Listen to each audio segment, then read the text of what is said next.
Welcome to Fantasy Baseball Cafe's weekly pitching preview. I'm Jason Gilbo. We are getting a jump start on the this week's two-start pitchers, some waiver wire ads, a couple of spot starters, and pitcher profile, which is Garrett Richards this week. So bullpens and a quick injury report.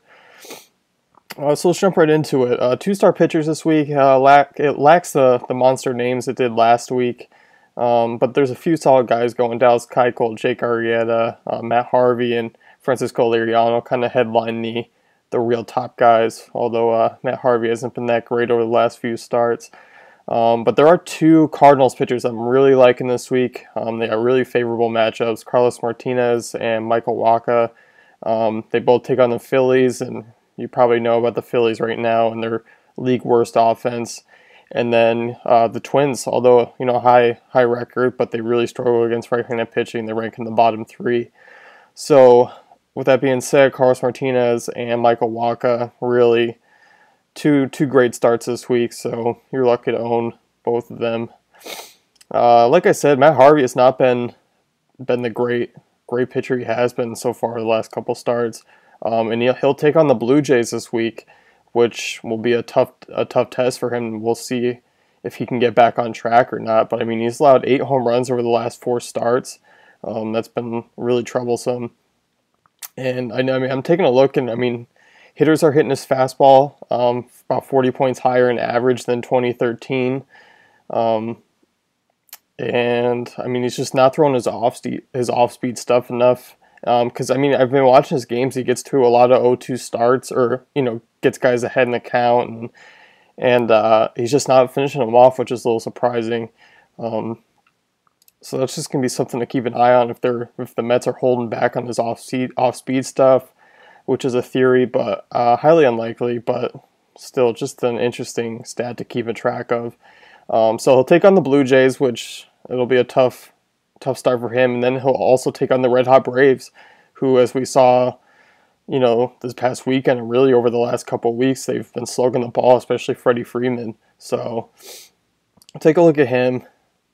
And a couple one-and-done guys this week. Chris Tillman against Philly. I would truck him out there if you own him. Maybe even pick him up for a spot start. And then he takes on Toronto, which is a no-no for me. J.A. Happ, he'll pitch against San Francisco, which is a pretty decent team. But I expect a quality start off of him just because he's pitching in the bigger ballpark. But then he'll head to Houston, which I will not be starting him there. Houston's a decent team against lefties.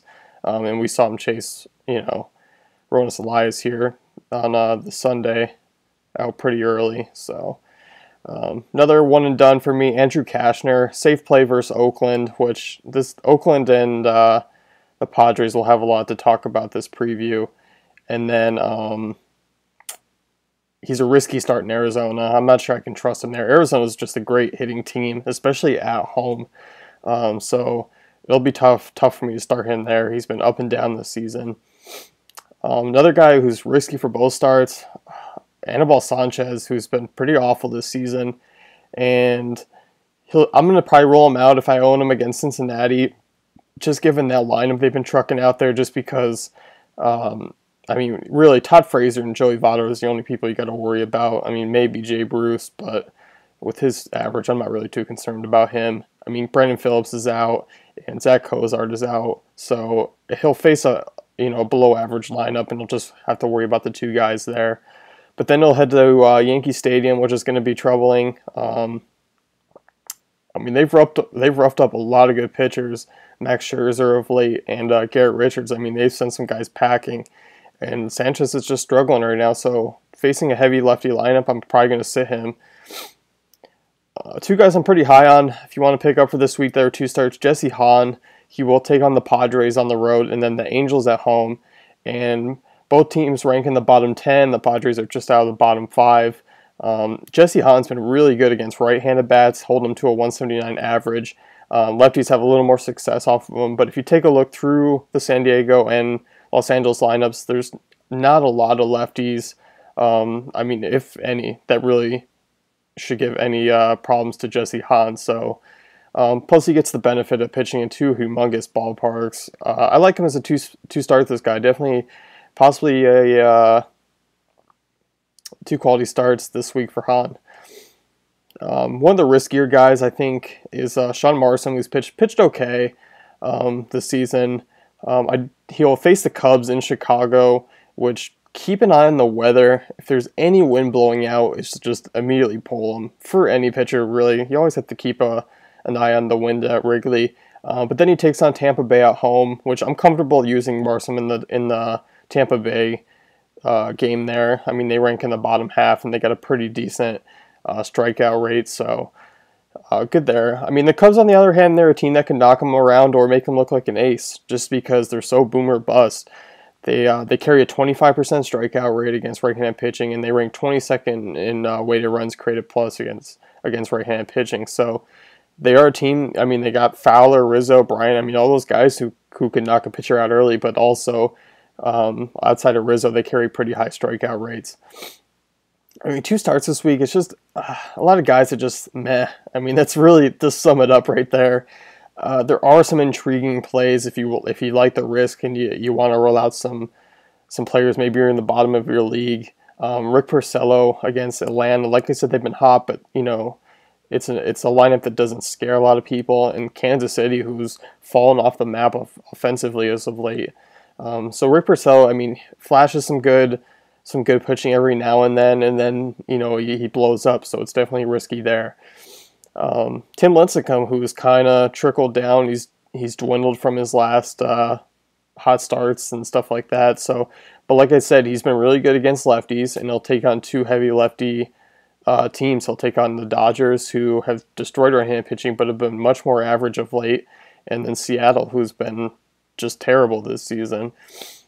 Yovani Gallardo is another interesting one. He's pitched pretty well, but he's just been kind of forgotten out there in Texas. I think he's been a big part of their success. He has a lot of quality starts. Just threw a really good start out in Oakland. He struck out double digits. Unfortunately, he didn't get the win. I mean, he'll take on the Dodgers, which will be a riskier start just because his FIP against left-handed is pretty average. But he takes on the White Sox, who are not a real efficient offense right now.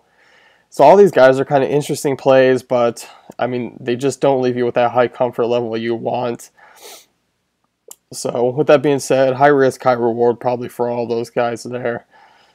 Some spot starters for later in the week. If you're taking a look, I mean, that San Diego and Oakland series is going to lead to a lot of quality starts. Kendall Graveman against San Diego hasn't been great this season, but I mean, either has the Padres, so he's definitely a guy you can target there.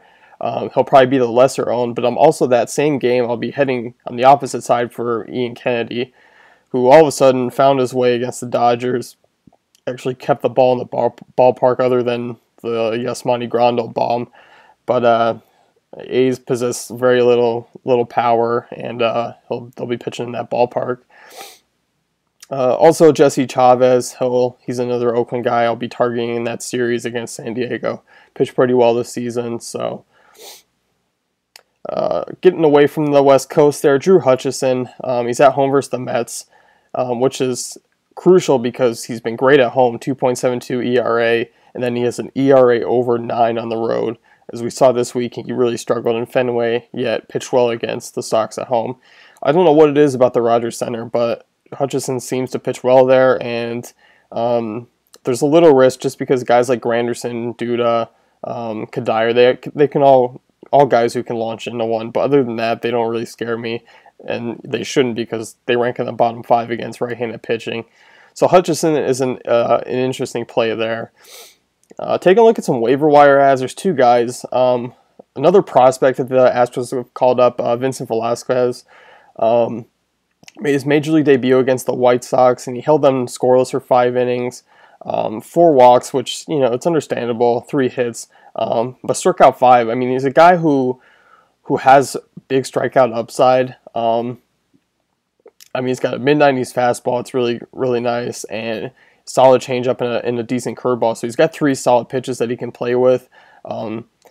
So if you're in a league where it's heavily ERA, whip, there is some risk there just because young pitcher, But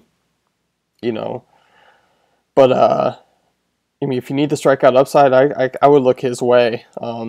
He's pretty much a lot available, been picked up a little bit over here the last couple of days. If you're looking for maybe more of a sustainable pitcher, Jaime Garcia for the Cardinals, been pitching pretty well since he came off the DL. He had one really bad start, but I'm looking past that one. But he's posted a 2.06 ERA in 5 starts, 2.90 FIP, so he's been pretty good this season. His only real downside is that he can just get hurt at any minute because he hasn't stayed healthy. But being a waiver wire pickup, it doesn't really matter. So I like him for a solid waiver wire guy, and he's pitched pretty well so far this season. Taking a look at Garrett Richards, guy who was highly touted once. This is the pitching profile or preview here. Garrett Richards, touted highly. Hasn't been great this season, but been pretty good. I think he's been pretty unlucky. His FIP is pretty high, but that Yankees start really kind of blew him up. I mean, he didn't make it out of the first, so that's tough. Taking a look. You look at his batted ball stats. He's just allowing an 11.6% ground or line drive rate, and he has increased his ground ball rate since last year. So he's not making a lot of solid contact, and his infield hit rate is really high. It's around 13%, which is kind of crazy. The giving up of home runs in 5 straight starts, just 1 in each start, is something that he'll need to fix and buckle down on.